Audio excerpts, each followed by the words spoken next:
एक गांव में सुरीली नाम की एक लड़की रहती थी। सुरीली कोई बहुत ज्यादा सुंदर नहीं थी। इस दुनिया में उसका कोई नहीं था। वो अकेली ही रहती थी। वो खुद मेहनत करती और अपने लिए 2 वक्त की रोटी कमा लेती। वैसे तो उसे 2 वक्त की रोटी मिल जाती थी, लेकिन वो अपने आप से खुश नहीं थी। उसे लगता था कि दुनिया में हर आदमी खुश नजर आता है। सभी लोग उसे खुशहाल दिखाई देते थे। दूसरों का जीवन देखकर वो हमेशा अपने आप को कोसती रहती और कहती, हे भगवान, तूने सबको खुशहाल बनाया है, सबको सुख और सुंदरता दी है, लेकिन मुझे क्यों नहीं? आखिर मैंने ऐसा क्या किया था? मेरी गलती क्या थी?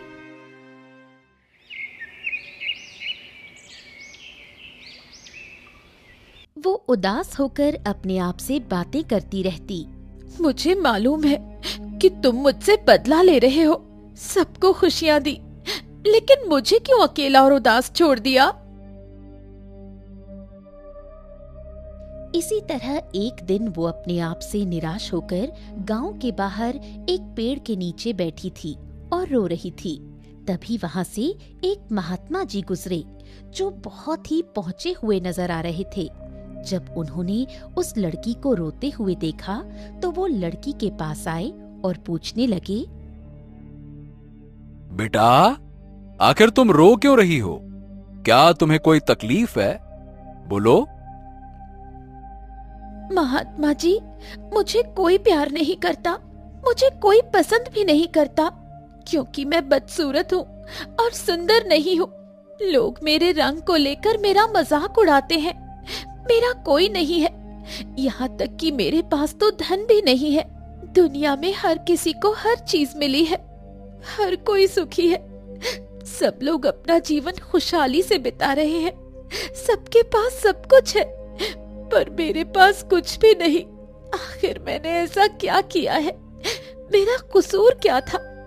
क्या मुझे खुश रहने का हक नहीं है? क्या मुझे अपनी जिंदगी खुशहाल जीने का भी हक नहीं है? महात्मा ने उस लड़की की बातें बड़े ही ध्यान से सुनी और फिर उसे कहने लगे, बेटा, अगर तुम मुझे उस आदमी से मिलवा दो जो अपने जीवन में पूरी तरह से सुखी है, तो मैं तुम्हें एक ऐसी चीज दूंगा जिससे तुम सुंदर और सुखी हो जाओगी। बोलो, मिलवाओगी? महात्मा जी के मुंह से ऐसी बातें सुनकर वो लड़की बहुत ही खुश हुई और तुरंत कहने लगी, महात्मा जी, क्या सचमुच ऐसा हो सकता है? हाँ बेटा, बिल्कुल ऐसा हो सकता है। क्या सच में? अगर सचमुच ये संभव है, तो मैं एक ऐसे आदमी को जानती हूँ जो बहुत ही सुखी है। मैं अभी उसे यहाँ पर लेकर आती हूँ। इतना कहकर सुरीली दौड़ी दौड़ी अपने मालिक के पास जा पहुंची, जिसके पास वो काम किया करती थी। वो एक किसान था। उसने किसान से कहा, आप मेरे साथ अभी चलिए, मैं आपको एक महात्मा जी से मिलवाना चाहती हूँ। उन्होंने मुझसे कहा है कि अगर मैं उनके पास एक सुखी आदमी को लेकर जाऊंगी तो वो मुझे भी सुखी और सुंदर बना देंगे। किसान सुरीली की बात सुनकर दुखी हो गया और कहने लगा, अरे भला मैं तुम्हें कहां से सुखी नजर आता हूँ? बताओ भला। आपके पास तो सब कुछ है। अच्छा खाना पानी है, रहने के लिए मकान है, आपका अपना परिवार है, और तो और आपके पास तो इतना धन भी है। तो फिर आप दुखी कैसे हो सकते हैं?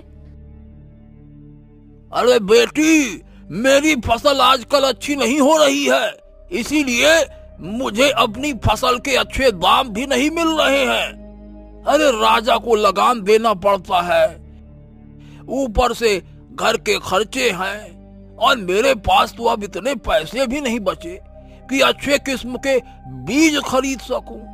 अरे इस बार तो बारिश में मेरी सारी फसल खराब हो चुकी है। अब तो मेरे हालात और भी ज्यादा खराब हो चुके हैं। ऐसे हालात में भला मैं सुखी कैसे रह सकता हूँ? बताओ भला। अरे जाओ जाओ जाओ, तुम किसी और को ढूंढो जो सचमुच में सुखी हो, मैं तो नहीं हूँ।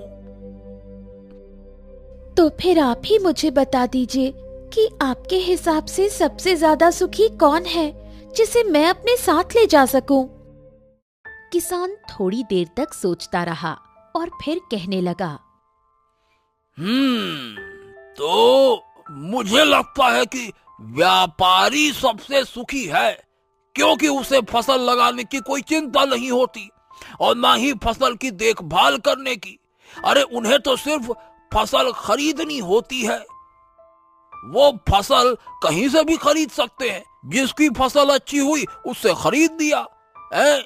वो किसी दूसरी चीज का व्यापार भी कर सकते हैं। चलो फसल नहीं करना तो किसी दूसरी चीज का व्यापार कर लो, बीज बेचने का व्यापार कर लो, खाद बेचने का व्यापार कर लो। और इन चीजों का मौसम के साथ में कोई लेना देना भी नहीं होता है।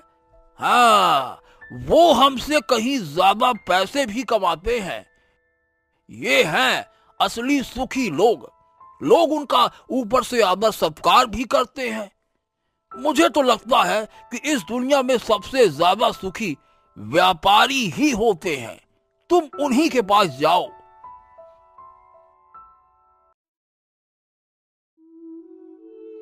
लड़की अपने मालिक की बात सुनकर दौड़ी दौड़ी एक व्यापारी के पास जा पहुंची और व्यापारी से कहने लगी,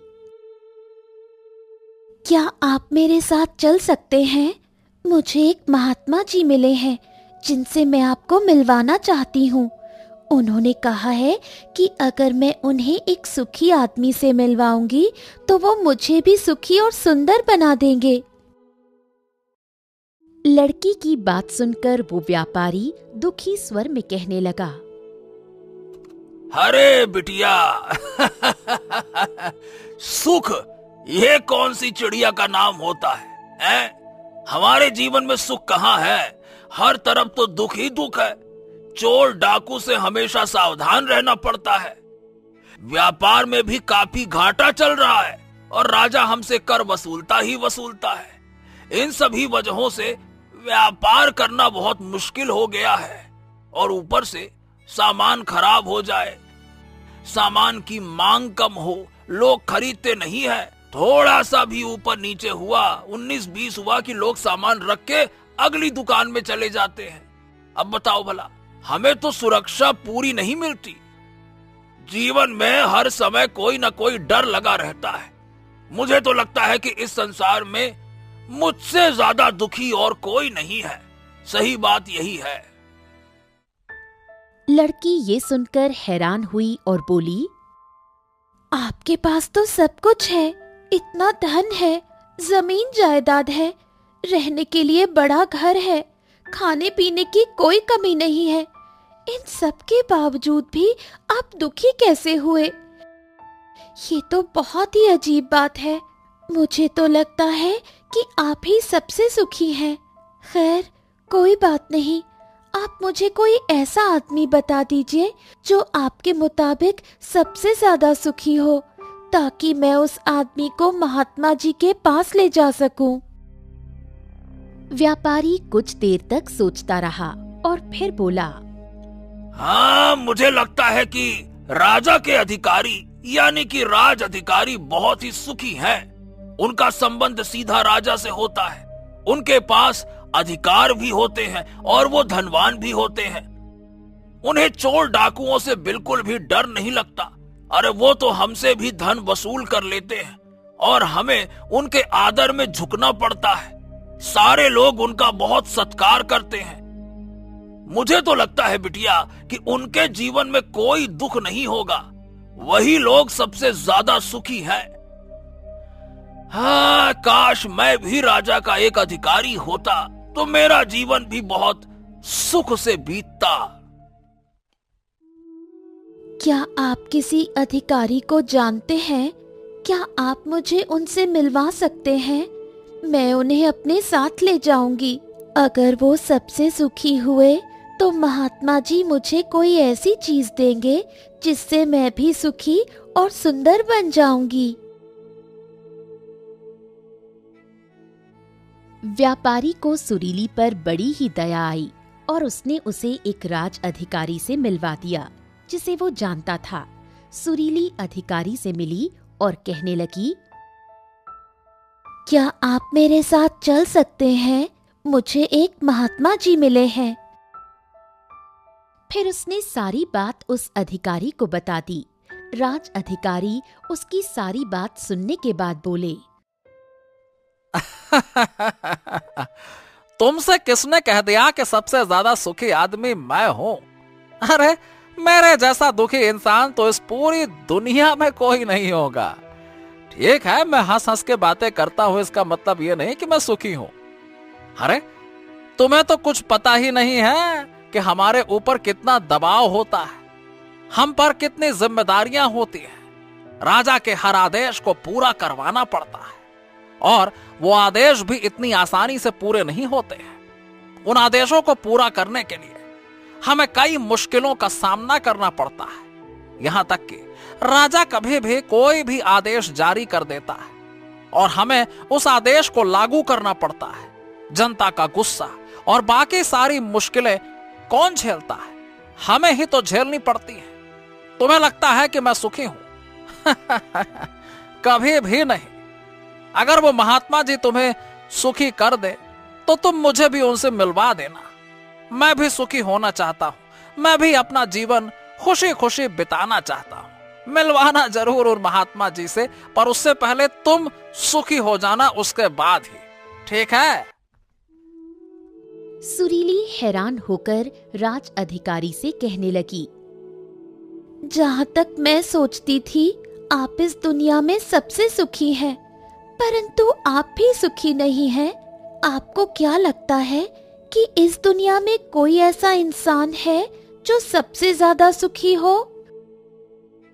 हाँ देखो, मुझे लगता है कि इस पूरे राज्य में केवल एक ही आदमी सुखी है और वो है इस राज्य का राजा। मुझे तो सिर्फ वही सुखी लगते हैं क्योंकि उन्हें किसी की सुननी नहीं पड़ती। वो अपनी मर्जी के मालिक हैं, और हम सब पर आदेश चलाते हैं। सभी लोग उनके सामने झुकते हैं। उनके पास ना तो धन की कमी है और ना ही जमीन जायदाद है। बस यूं समझ लो कि सारी धरती को उन्होंने जीत लिया है। वो सबके मालिक हैं। वो सबसे ऊंचे हैं और वही सबसे सुखी इंसान है। हाँ, काश मैं भी किसी राजा के घर पैदा हुआ होता तो मैं भी सबसे सुखी होता। उस राज अधिकारी की ये बातें सुनकर वो लड़की अधिकारी से कहने लगी, क्या आप मुझ पर एक कृपा कर सकते हैं? आप मुझे एक बार राजा से मिलवा सकते हैं? आपकी बहुत ही मेहरबानी होगी। मैं सिर्फ एक बार राजा से मिलना चाहती हूँ। उस लड़की के चेहरे को देखकर अधिकारी को उस पर दया आ गई। वो कहने लगा, चलो ठीक है, मैं आज राज दरबार में ही जा रहा हूं। तुम भी मेरे साथ चलो। वहां पर तुम्हें राजा से जो भी पूछना है पूछ लेना। ठीक है? इतना कहकर राज अधिकारी उस लड़की को अपने साथ राज दरबार में ले गया। राज दरबार में पहुंचकर राज अधिकारी ने राजा के सामने उस लड़की की विनती रखी। राजा ने उसकी बात सुनने के लिए सहमति दे दी और सुरीली को राजमहल में बुलाया गया। राजा कहने लगा, तुम बिना किसी डर के मुझसे अपनी बात कह सकती हो। तुम्हें क्या कहना है कहो, और तुम मुझसे क्या पूछना चाहती हो पूछो। वो लड़की थोड़ा घबराते हुए और डरते डरते बोली, महाराज, मैं एक सुखी आदमी की तलाश में हूँ। मुझे एक महाराज जी मिले हैं। उन्होंने मुझसे कहा है कि अगर मैं उनके पास एक ऐसे आदमी को लेकर जाऊं जो इस दुनिया में सबसे सुखी हो, तो वो मुझे एक ऐसी चीज देंगे जिससे मैं भी सुखी और सुंदर बन जाऊंगी। काफी लोगों से मिलने के बाद मुझे इस बात का पता चला है कि आप ही इस दुनिया में सबसे ज्यादा सुखी आदमी हैं। तो क्या आप मेरे साथ उन महात्मा जी को मिलने चलेंगे? आपका मुझ पर बहुत ही उपकार होगा। राजा ने उस लड़की की बात बड़े ध्यान से सुनी और फिर जोर से ठहाका लगाकर हंसने लगे। अच्छा अच्छा, तो भाई जैसा सबको लगता है तुम्हें भी यही लगता है कि मैं इस दुनिया का सबसे ज्यादा सुखी आदमी हूं, हाँ? परंतु अगर कोई मुझसे पूछे इस दुनिया का सबसे दुखी आदमी कौन है, तो मैं कहूंगा कि वो मैं हूं, मैं। हाँ बेटा, मेरे पास नींद नहीं है, मेरे पास आराम नहीं है, मैं ठीक ढंग से सो भी नहीं सकता। मेरी सुरक्षा में लगे अंगरक्षक हमेशा मेरे आसपास रहते हैं, उनके बिना मैं कहीं जा नहीं सकता। जैसे ही कोई आवाज आती है मेरी नींद टूट जाती है। हमेशा एक डर बना रहता है क्योंकि मेरे दुश्मन मेरे ही घर में हैं। मुझे यह भी नहीं मालूम कि कौन कब मुझ पर वार कर सकता है। यहां राज दरबार में बैठे हुए सभी लोगों के बीच पता नहीं कौन मेरा दुश्मन है, मैं यह भी नहीं जानता। इतने बड़े राज्य की जिम्मेदारी निभाना कोई आसान बात नहीं होती है। तुम्हें लगता होगा कि राजा के पास ऐशो आराम है, धन है, दौलत है, इतने काम करने वाले लोग हैं, सेवा करने वाले लोग हैं, एक इशारे पे सब कुछ हो जाता है। इसीलिए राजा हमेशा खुश और सुखी रहता होगा, लगता होगा ऐसा ना? पर मैं तुम्हें बता दूं बेटा, ये सब चीजें सुख नहीं देती हैं।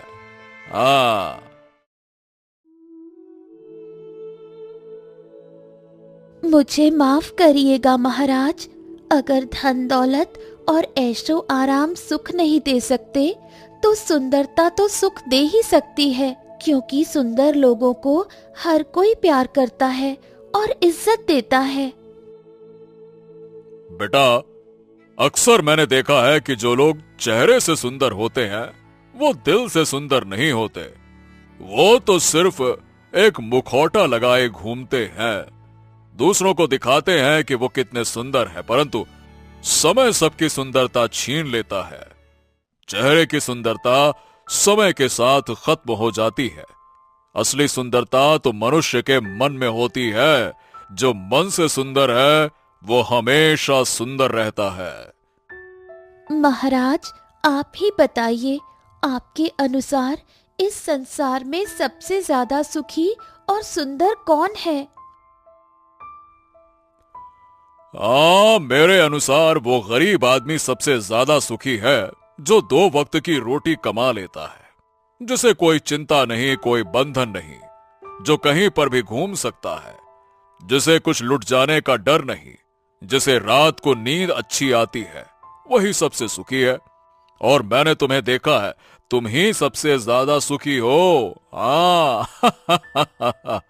अरे बेटा, सोच के देखो, तुम्हारे पास नींद है, अच्छा दिल है, चारों तरफ खुली राहें हैं, तुम अपनी मर्जी से कहीं भी जा सकती हो, तुम्हारे पास कोई डर नहीं है, कोई साजिश नहीं है, कोई चिंता नहीं है, सिर्फ जीवन है, खुला जीवन।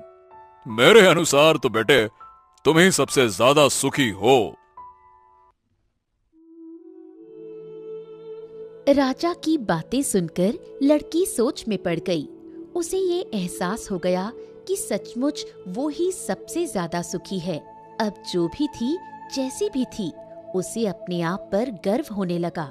सारा दिन इधर उधर भटकने के बाद वो मानसिक तौर पर शांत हो चुकी थी। वो वापस लौटकर उन महाराज जी के पास आई और कहने लगी, महात्मा जी, जब मैं यहाँ से गई थी तब मुझे लगता था कि मैं सबसे ज्यादा दुखी और बदसूरत हूँ, लेकिन जैसे जैसे मैं लोगों से मिलती गई मुझे एहसास हुआ कि इस दुनिया में सबसे ज्यादा सुखी इंसान तो मैं ही हूँ। हाँ, ये बात अलग है कि मैं आपके पास किसी भी सुखी आदमी को नहीं ला सकी, क्योंकि मुझे लगता था कि मेरे अलावा सभी लोग सुखी हैं। लेकिन अब मुझे सच्चाई समझ में आ गई है। मुझे छोड़कर यहाँ पर हर कोई दुखी है। हर किसी के मन में कोई ना कोई डर है, किसी चीज को खो देने का डर, कुछ ना पाने का डर या अपना जीवन खुलकर ना जी पाने का डर। लेकिन मेरे पास ऐसा कोई डर नहीं है। मैं खुशी में झूम सकती हूँ, गा सकती हूँ, जहाँ मेरा मन चाहे वहाँ जा सकती हूँ। मेरे पास 2 वक्त की रोटी कमाने के लिए अपने हाथ पैर हैं। मुझे किसी बात की कोई चिंता नहीं। मेरे पास ऐसा कुछ भी नहीं है जिसे खो देने का डर हो। इसलिए मैं सबसे ज्यादा सुखी हूँ। महात्मा जी ये सब सुनकर मुस्कुराए और बोले, आखिरकार तुम्हें वो सुख और सुंदरता मिल ही गई जिसे तुम ढूंढ रही थी। आज से तुम वास्तव में सुखी और सुंदर हो। मेरा आशीर्वाद तुम्हारे साथ है। ये कहकर महात्मा जी वहां से चले गए। सुरीली अब ये जान चुकी थी कि वो सबसे सुंदर और सुखी है। उसे अब किसी बात का दुख नहीं था। वो अब कभी अपने आप पर अफसोस नहीं करती थी, बल्कि अपने जीवन में खुश रहने लगी। उसे इस बात का गर्व था कि वो जो भी है, जैसी भी है, बिल्कुल सही है।